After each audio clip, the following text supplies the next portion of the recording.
Hello everyone, Silent here, and welcome back to another episode of Truly Bedrock Season 1. Today we're going to be doing a couple of different things around the world, mainly focusing on our 9 lives minigame. However, we're also going to be doing a couple of other things, such as messing around with the things that we brought back from the far lands. If you haven't seen the previous episode, we went all the way to the far lands and back in pure vanilla survival. That was a really fun experience, and everything that you see in this shulker box here actually went to the far lands and back with us. So as you can see, we got quite a bit of junk, just quite literal junk. The only nice thing in here is actually the gold blocks. However, all of this is extremely valuable and extremely special because it is from 13 million blocks out in the world, and it's not very often anyone ever goes out that far. So my plans is to actually build a specific wing in this laboratory to study all of these actual different far lands objects.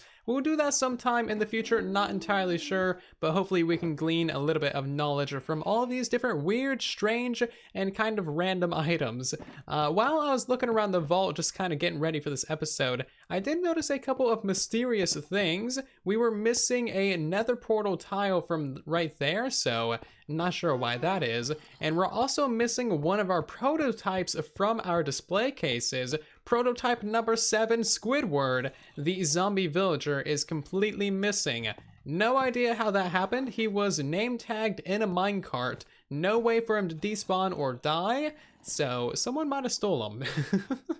Seems like kind of a random thing to steal though, so I don't know what kind of shenanigans are going on with that, but yeah, somebody may or may not have been tampering around in our laboratory. So the first little project that we need to get set up today is setting up a little bit of a trick or treat station. Of course, it is the Halloween season, and to celebrate, everyone on the Truly Bedrock realm is going to be setting up these little trick or treat stations by their nether portals or in their nether tunnels.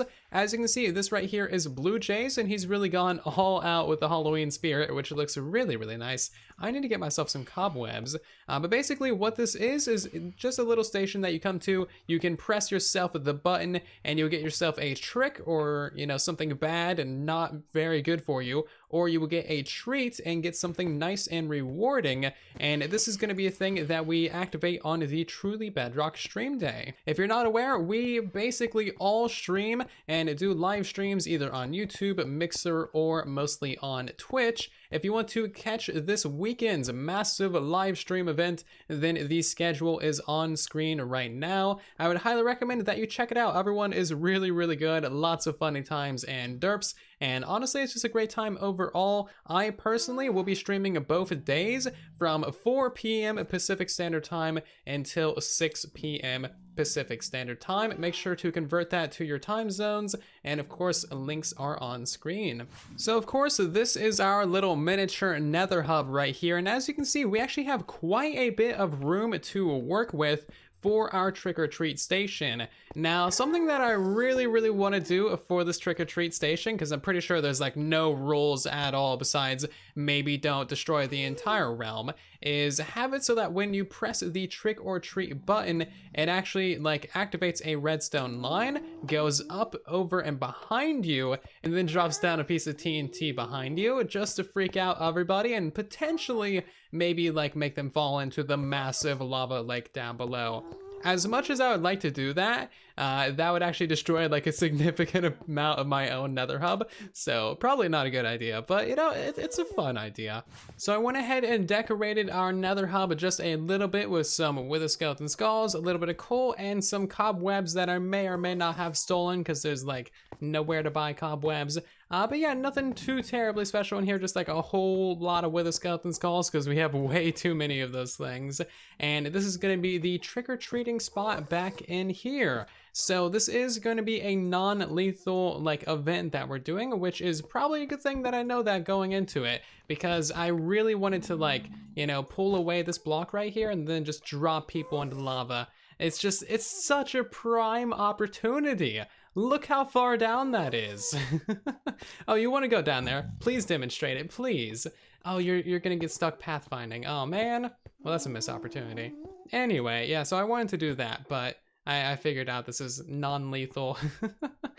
So ideally, what we're gonna have is a redstone randomizer that chooses in between basically 3 different dispensers. One of these is gonna be for good items, one of these is gonna be for bad items, and then the third one is also gonna be for bad items because I'm just an evil person. I mean, it's not much more of a better way to put it. So I figured out the basics of how this redstone system is gonna work. Of course, we have the input button right there that's gonna power our redstone torch. And then after that, if this side gets chosen, the block is gonna get retracted, your item will get shot back out, and then it'll be closed back up. The same thing is gonna happen for this side. So if it gets selected, the block will get retracted, your item will be dispensed, and then boom, it'll be sealed back up once again. Now, as for the top one, it's gonna be kind of a similar story, except this one is gonna be on a little bit of a clock. So it'll always be hidden. If it gets selected, it'll be retracted, and then a whole bunch of things are gonna come out of this one, and it's gonna be super evil, and I'm gonna love it. So that is basically the idea. And in order for this to actually function the way that we need it to, we basically need a 3-way randomizer, which is a little bit of a weird one. I don't think I've seen those before, so I'm gonna see what I can throw together. Okay, I just kind of worked out the logic for this thing using torches because it's really good to like get things down on paper, and this is 2019. I literally don't own a pen. Do I own a pen? I think I might own a pen, maybe. Anyway, so this right here is going to be the input of our system. You're going to have to use a little bit of imagination. That's going to be the input of the system. This is going to be a 50-50 randomizer. If it chooses to go left, that'll be a good reward. And if it chooses to go right, then it'll hit another 50-50 randomizer for the bad rewards. This will be the randomizer, and then if it chooses to go left, it'll be the, top dispenser, and if it chooses to go right, it'll be the side dispenser. So instead of having like a 30% chance of getting a good item, you will instead have a 50% chance of getting a good item, and that's going to be a way better deal for the other members of the realm. So that is a lesson in logic circuit using torches. So this right here is a pretty standard randomizer for Minecraft, and I think this design has been around for absolutely ages. I think there's a couple smaller designs, but I can't remember them right now, and that's kind of irrelevant. So how this one works and how almost all randomizers work is by using a dropper, because these things are inherently random. They shoot out a random item. By using a stackable item and a non-stackable item, you can read from that hopper to get a different signal strength. A non-stackable item will give a signal strength of 3, while a stackable item a signal strength of 1. So using this little system right here, we can actually make ourselves a 50-50 randomizer. You can see the left one activated, and then the right one activated, and then the left one. So yeah, as you can see, this one is rather large and also a little bit slow as well. And also it is completely unnecessary and kind of terrible because the redstone of Bedrock Edition is actually inherently random, and we don't need to have any of this stuff at all. We can literally just like, have a couple of pistons. So as you guys may know, the redstone of Bedrock Edition is basically a massive joke. It's a logic-based system that is inherently random, which, I mean, it's just so bad. It's so bad. But anyway, as you can see, we just have like a piece of redstone powering the repeater and 2 sticky pistons right here with the redstone block. That redstone block is the output. If we flick the lever, you can see that we're going to be getting a different output every single time because this thing is inherently random. So yeah, that's just great. So just putting the final touches on this redstone circuit now, and I think everything is just about done and ready to go. So we have, of course, our main 50-50 split right there, which then goes to the good side. That goes into another 50-50 randomizer, and that one goes either to the bad side or then up and over to the very bad side at the top there. So there should be something in all of these dispensers. Let's go ahead and just put some comparators in there for demonstration. If we press that button, we should get something bad. Okay, that was the very bad one. And then the good side popped out something. The good side again. And then the bad side. Alrighty, good. And then Good side. Man, so many people are gonna get hurt from this. Yeah, but as you can see, the redstone is fairly straightforward. This is my first time ever making like a circuit like this, and it's definitely spaghetti redstone, but you know what? It's functional. I just had to make a few small adjustments to the upper redstone, adding in a pulse extender. That way this one actually has time to fire like a lot. And this one is gonna have arrows of slowness in it. We get a bunch of these from the beacon factory, so we may as well put them to good use. Now, if you stand right here, you're pretty much gonna get shot to the side immediately when that one activates. And of course, since I'm recording, it's not gonna work. Ever? Can I just get that one? Just that one. There we go, yeah. Actually, you know what? Ow. Yeah, you know what? If you stand, like, if you get caught in the cobweb, you get shot like a lot. I'll probably put another cobweb right there just so you guarantee to get stuck, which will be fairly evil, and I'm definitely all for that. And I've also picked out a fair few good and bad tricks and treats for this little, you know, thing that we're doing with the trick-or-treat system. So the good side is gonna have 3 IOUs in it. I'm gonna owe people 3 favors, and as you can see, they are animated sometimes, and sometimes they're not. So yeah, if somebody gets those, they can ask me for a favor, that'll be cool. There's also a diamond block and a diamond ore, 2 wither skeleton skulls, another star, a bubble column tile, because why not? They're just cool. Also some of my silence signature pie. A pie is the best, as you guys know if you've ever read the descriptions. And we also have a golden apple, which is definitely not made for my family. As for the evil side, we have 3 splash potions of poison for 16 seconds, and these are level 2 potions. We also have an early Christmas gift. You pretty much will not be able to read that. I can barely read it, and YouTube is just gonna obliterate that, but it says early Xmas gift, so there's that. We also got 3 fire charges because we're being evil, and we got some poo from Tiz Tom, of course. Now that's the evil side. The ultra evil side has these slowness arrows in there. If I wanted to be like really evil, I would put poison and maybe some harming arrows in there, but I don't really want to kill people.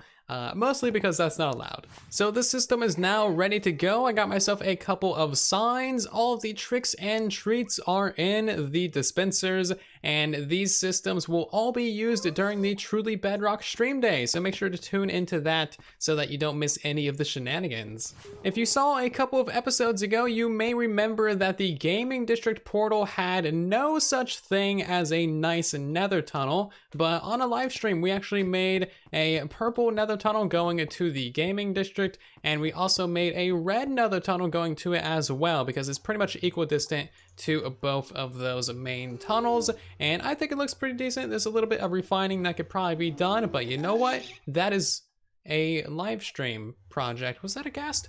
Oh, hi, that's totally just like a ghast right there. How are you doing, Mr. Ghast? We're gonna go ahead and maybe prevent you from killing the entire nether hub. Thank you. What's on this sword? Sharpness 2? We don't really need that. But anyway, yes, now is the part of the episode where we actually get to like the main goal, which was working on the minigame. Oh, and apparently one of the gas fireballs went through the portal. That's totally a thing that can happen. So in case you missed it or you forgot already, a couple of episodes ago we worked on a new minigame, which is right over there, and the priority of that minigame is to use 9 totems of undying as quickly as you possibly can. And you guys in that episode suggested a excellent name for that called 9 Lives, which I think is absolutely perfect. Thank you very much to 3Prong Gaming for suggesting that name, of course. And yeah, to give you guys a little bit of a refresher, this is all about freedom of ways to die, and you need to use 9 totems of undying and as many different ways as possible in the shortest amount of time. So we have 4 different themed rooms, all of which have many different ways to die in them. This one is fire and parkour, this one is random deaths and all about stacking your damage, and the other one is going to be the water level. We built this one up on a live stream, and I'll show you guys through there in a minute. However, the final one that we need to work on in this episode is going to be the redstone base level, and man, there are just so many different ways to die using redstone. most of which are accidental. So the water level isn't completely done. It's like 90% of the way there, just needs a little bit of refining. But this one is all about fine precision moving because you do not want to get put into any of these bubble columns. You basically want to drown as fast as possible. And if you can do it correctly, you'll be able to parkour around all these things and not go into any of these bubble columns. And there's a couple of different ways to actually drown and die in this minigame. And yeah, it's just kind of a pain. This is definitely the most infuriating level, and it was definitely the most infuriating to build as well, especially because it's like a little bit of a maze, and there's also 2 layers to it as well. The bottom layer is much darker, and there's actually areas where you can get pushed back up to the first layer if you're not careful, so gotta be careful about that. And then there's also a drown that we captured back here named Subscribe, because of course, and he can deal some additional damage to you. And otherwise, there's just kind of like a lot of pain and a lot of suffering and a lot of chaos in this level like that. You can get pushed back up to the beginning. And overall, you just want to stay out of the bubble columns so you don't drown, or sorry, so that you do drown. Ah, man, that's a painful hole right there. This is so painful, and I designed this. I hate this level already. Water levels are the worst in video games. Don't let anyone tell you otherwise, because they are always the worst. There we go. Okay, so that's how you get out of that level. As you can see, total pain.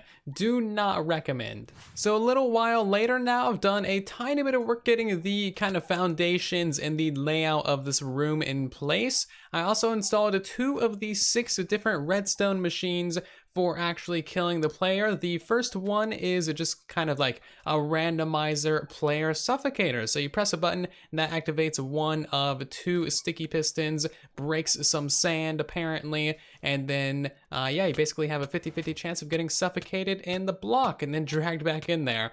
Otherwise, you're just gonna have that trapdoor go above you. Of course, we got the obsidian, so these guys don't like exchange blocks or push it out going somewhere weird. And the next one that I installed is something just to dispense a bucket of lava for a single tick. That way you can't get like a ton of damage very quickly. You kind of got to fiddle around with this button that's like pretty far away. So it takes a little bit of effort from both of those. I think the other 4 are going to take a little bit of effort as well. All right, so a couple more of the redstone traps and killing mechanisms are now in place. The first one is of course just like an arrow dispenser with an observer clock that's going to activate all 3 of these ones, and this one's actually going to shoot you out of the way, so you're not actually going to get that much damage from it, but it's going to shoot you into a cactus because that's what you deserve because you're a terrible person. But yeah, that's pretty simple, nothing too fancy. Overall, none of the things in here are too fancy because like killing the player is actually a pretty easy task. The next one I installed is this massive slime block launch pad, and you can use this in a couple different ways. You can use this just to like straight up launch yourself up and then land and take some damage, or if you know how to do a little bit of parkour and you notice that you can do this, you can hop up here and then fall down this hole, and then boom, you take like a significant amount of damage, like up to 6 hearts, which is pretty all right. So they can use that in whatever fashion they like if they, you know, notice the, you know, fairly obvious way down. So my next idea is to have a little bit of an anvil launcher that acts a little bit like that, but instead of having a spider, we instead have an anvil, and that way it launches up into the air and then smashes back down onto the player. And it kind of appears that slime blocks don't launch anvils. Because reasons. Ah! Well, crap. I know it launches entities and stuff, as we saw with the spider, and if we throw down an item on there, we might see that launch into the air as well. Yeah, there goes the item and the spider. So to demonstrate the anvil dropping, if we just make a pillar up right there and then stand right here and drop an anvil, we should take a lot of damage from that. We didn't take any damage. In fact, we actually healed from that. Okay, well this, man, I really want to use anvils because dying from anvils is amazing. If we drop it like that, okay, there we go. But it also damaged the anvil, that's the problem. So there's not really, there might not be a way to actually damage the player but not damage the anvil, which is kind of stupid. Let's take off the armor and try that again with the slime block. See if it was Just being a little bit weird. Drop the anvil. Yeah, you don't take any damage. Well, we might not be able to use anvils then. Okay, so anvil dropping isn't really a thing that we can do, sadly, and it's not very renewable to get like creepers or, you know, other kinds of mobs in here either, because those guys are definitely gonna die and it's gonna be kind of a pain. So I guess we'll just have one less trap in here. That'll be fine, whatever. But the next thing that we need to work on is actually gonna be the TNT blast chamber drop hole thingy. That's going to be going somewhere in this area. So just doing a little bit of messing around with TNT dispensers in creative mode, which is something I've never actually done on Bedrock Edition. And I found out that if you put a dispenser facing upwards right underneath a obsidian floor, you can actually activate all of those guys, and then the TNT will pop up right out of the floor ready to explode, and it doesn't do any damage to the things underneath the obsidian floor. So pretty simple way of summoning TNT inside of a room, and it might be kind of convenient for different kinds of mini games. And luckily, it would appear that the TNT isn't bugged out or anything, so it does actually deal damage to the player. So I tried my hand at a couple other different circuits that I've never really built before, and that is using locking repeaters to make a little bit of a combination lock for getting into the TNT blast room. So I'll go over this in a minute, but basically the TNT blast room is down here, and instead of just like dropping straight in here and being able to summon yourself a piece of TNT and instantly die, I wanted to have it so that you had to actually try and get in there and spend a little bit of time actually trying to get in there and put in some effort, if you know what I mean. So if you press any one of these, you know, 3 buttons up here, you're not actually gonna get into the room. It's not gonna send an output through the entirety of the system. What you have to do is you have to press that button, and then that one, and then that one, and then you can actually hop down there because the trapdoor opens up. So it takes a little bit of trial and error, it takes a little bit of agility, and also just like being quick at pressing buttons. Again, the locking repeaters is something I've never done before, but they're actually surprisingly useful for this kind of system. So now the ground is actually covered up and you can't really tell what's going on, but you can pretty much press that button, press that one, and then press that guy, and get in here fairly easy if you know what you're doing. I also went ahead and put a pretty sizable pulse extender on the actual TNT summoner, so you can't just like spam the button to get a whole bunch of TNT. You really gotta wait, and that's gonna make it very, very slow if you wanna use this repeatedly. Oh my god, it finally happened! I've known about this bug for quite a while, where the sign kind of like breaks or makes the nether portals unrender, but I've never been able to reproduce it. That's crazy, it's about time. And there's actually no portal there. Well, okay then. That's a development. This is awesome. We have a cursed portal without even doing anything at all. That's so cool. I've gone through this area like at least 20 times now, and I know a bunch of other people have too, and this hasn't broken. So that's pretty strange. We just have a cursed portal for no reason. Thanks, Bedrock. I actually love it. So to recap, we have 5 redstone traps of doom in this room: the suffocator, the fall damage, the TNT blast room, the arrow-nator, and then also the lava trap. I just filled up these things with arrows, so now we can kind of sit in here, and as you see, you don't really get that many arrows in you because this one pushes you away. So it takes a little bit of effort, you know? It's kind of cool. It's also very, very laggy.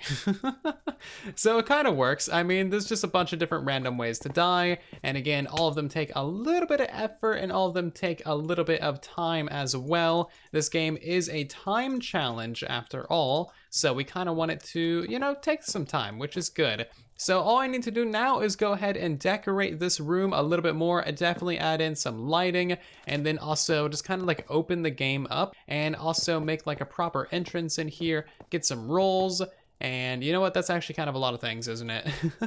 So I got a little bit carried away and did some decoration for the entrance and kind of like underside of this build. The entire outside is still absolutely horrendous and we still need to work on that someday, but that is perfectly fine. We will get to that eventually. But the actual entrance is right over here next to this mountain. Just a pretty simple staircase going down. We got a donation chest for those of them that want to, you know, support the local mini games. We also have just a pretty basic hallway, which I think turned out pretty all right. place to set your spawn. Got the leaderboards for 9 lives where you use 9 totems, leaderboard for 5 lives where you use 5 totems, and then of course all the general information and rules about this minigame. All of this stuff I've already told you, so you can just pause that if you want to read it all. And other than that, we just have basic things, a place to deposit all of your junk items and whatnot, and also, of course, the place to get your totems. We have so many totems, I'm gonna set up like 4 double chests of storage back there, so people can play this game for a very, very long time.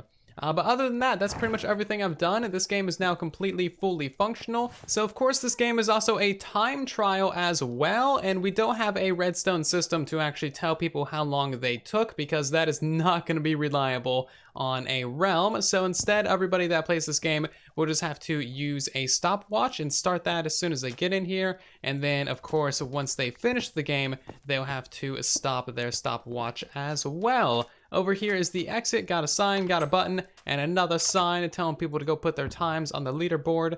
Other than that, not really too much. Of course, we still need to do a lot more work on this game, but I'm very happy with how it's turned out. I would do a play test of this minigame in this episode. However, we're kind of running out of time, and I don't think we've done enough progress for how long this episode actually is. So hopefully you have all enjoyed. Also, again, make sure to check out the stream weekend. If you're watching this video the day or the day after it releases, then the stream weekend is likely happening literally right now. So go watch it. Links are in the infograph, of course. And other than that, thank you all so very much for watching this video. I do hope that you have enjoyed. If you have, then of course be sure to leave a like on the video, maybe subscribe so you don't miss more in the future. And I'll see you all down in the comment section and in the next one.